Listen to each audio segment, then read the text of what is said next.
Oh yeah, from hot moves to hot takes, let's see which NFL teams have been balling after these 6 weeks. Meanwhile, with the NBA regular season starting next week, find out who we think will be the final team standing.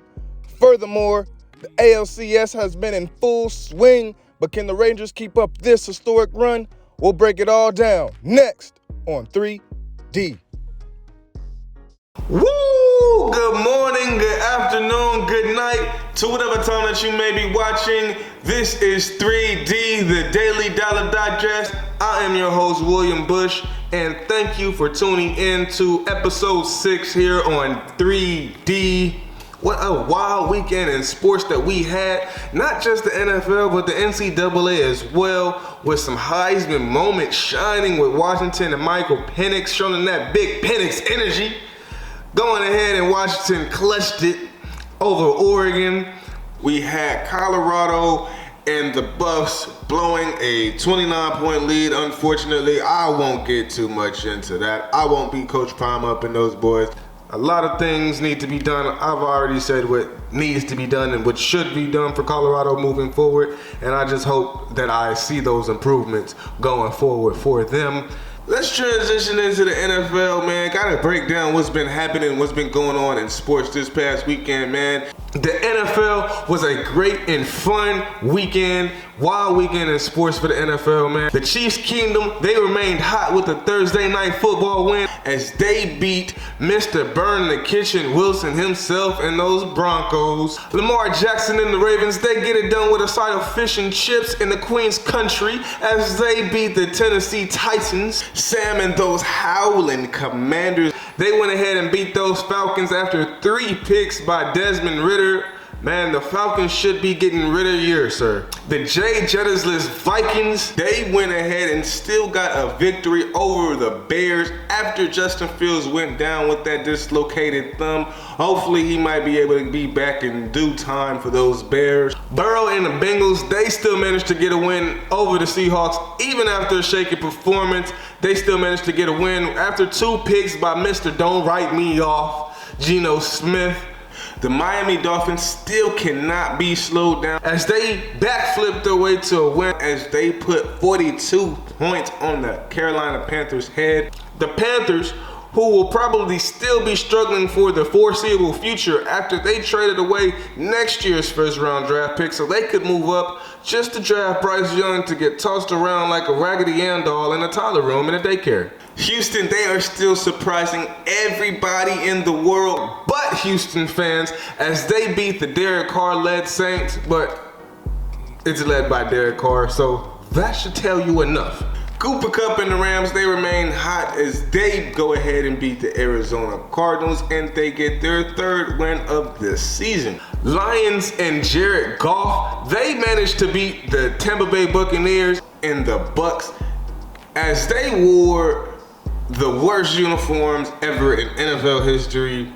After this game, I'm gonna need the Bucks to go ahead and burn it. Burn the uniforms, burn the helmets, socks, cleats, draws too.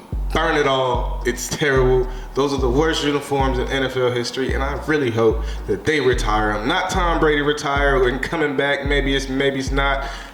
Permanently retire. Forever. Josh Allen and the Bills, they survived on Sunday Night Football against the Giants on a questionable call or no call, to say the least, to go ahead and end that game. And we had our 2 undefeateds. They are no more. As the LeVar Ball of the NFL, he's no more. As the 49ers, they go down to the backups backup. And those ferocious Cleveland Browns defense, they handed them their first loss of the season. And the Eagles lost to Zach Wilson and those Jets. It hurts so good to see those Eagles finally get a loss on their column. With also the New England Patriots, they fell to 1-5 as they lose to the Raiders over this past weekend, and just makes me believe, like, what's going on in New England? Who was actually winning those championships for the Patriots all along? They said that Bill Belichick was the greatest coach of all time, but maybe they have the greatest player of all time. not the greatest coach. You think about it, over that 20-year span, they had 6 Super Bowl championships. So many of those AFC championship appearances. A lot of Super Bowl appearances. They did lose a couple, but 6 championships, 6 rings to show for it. What did they have? Did they have the best coach? Or did they have the best player? On one spectrum, you had over that 20-year span, they had 6 championships. All those AFC championship appearances, all those Super Bowl appearances. They did lose some. Maybe the greatest Super Bowl performance and comeback in NFL history, 28-3. But I'm starting to think it was all Tom. Bill Belichick, he was just riding a coattail. He was riding along. He was riding the wave of Tom Brady. The smooth ride of having the greatest player of all time. But at the end of the day, Belichick, it was 81-94 without Tom Brady, 0 rings. That's pretty below average to me. Tom Brady, 32-18 in those couple seasons with those Tampa Bay Buccaneers. He did end up getting that 1 ring on that first championship run over there with the Tampa Bay Buccaneers. No Super Bowl championships for Billy without Tom. Bill Belichick tried to push Tom out. Tom wanted to stay. He said he wanted to retire Patriot. Robert Kraft, he pleaded with Bill. Bill said, hey, I think we should go in another direction. Robert listened, and the rest is history for them. And I think Bill definitely made the wrong decision. He might have another championship if he didn't push Tom out the door, like Kanye said. One thing I do know, that NBA is ramping up and is about to start next week. The preseason is ending this weekend. We're about to start kicking off with the regular season of the NBA, man. Whole lot of stuff to unpack, man, especially with the NBA offseason that just happened. We got Drew Holiday and Kristaps Porzingis. They went to the Boston Celtics now. Kyrie decided to stay in Big D, try to see if he could go ahead and get that one done. CP3 going to the Warriors. I'm thinking this is more like a Shaq with the Celtics type thing. T-Mac on the Pistons run. I'm not really saying too much shaking with CP3 going to the Warriors, but he could prove me wrong. He is a baller, man, as old as he is. Bradley Beal, that is, he's going ahead and going to the Suns to go ahead and form that medium 3. Not a big 3. I pump my brakes on that. It's still a little up in the air. The Suns, they're going to have to end up scoring 145 to 135 games every single game because there is no defense, no depth in Phoenix. A lot of moves for the Lakers in this offseason. I like what they did, especially their biggest acquisition being Christian Wood. They get another big to go ahead and help out AD, so he might not have to do too much.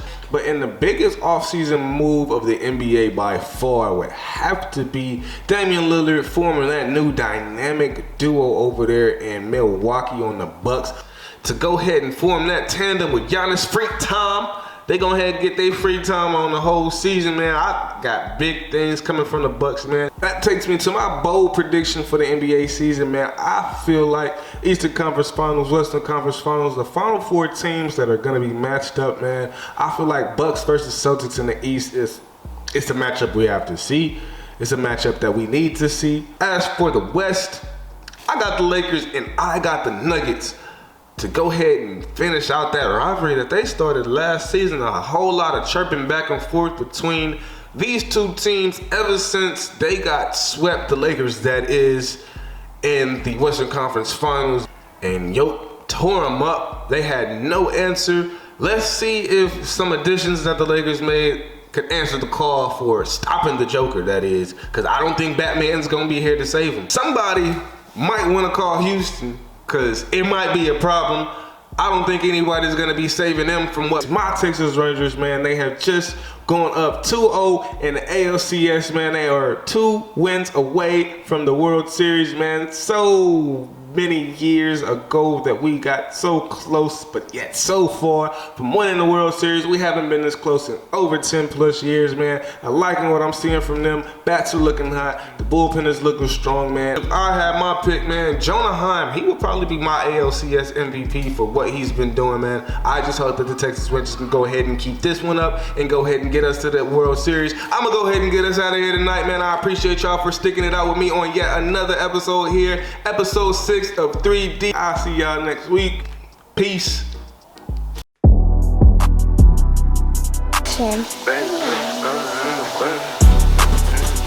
Like a raggedy end dog in a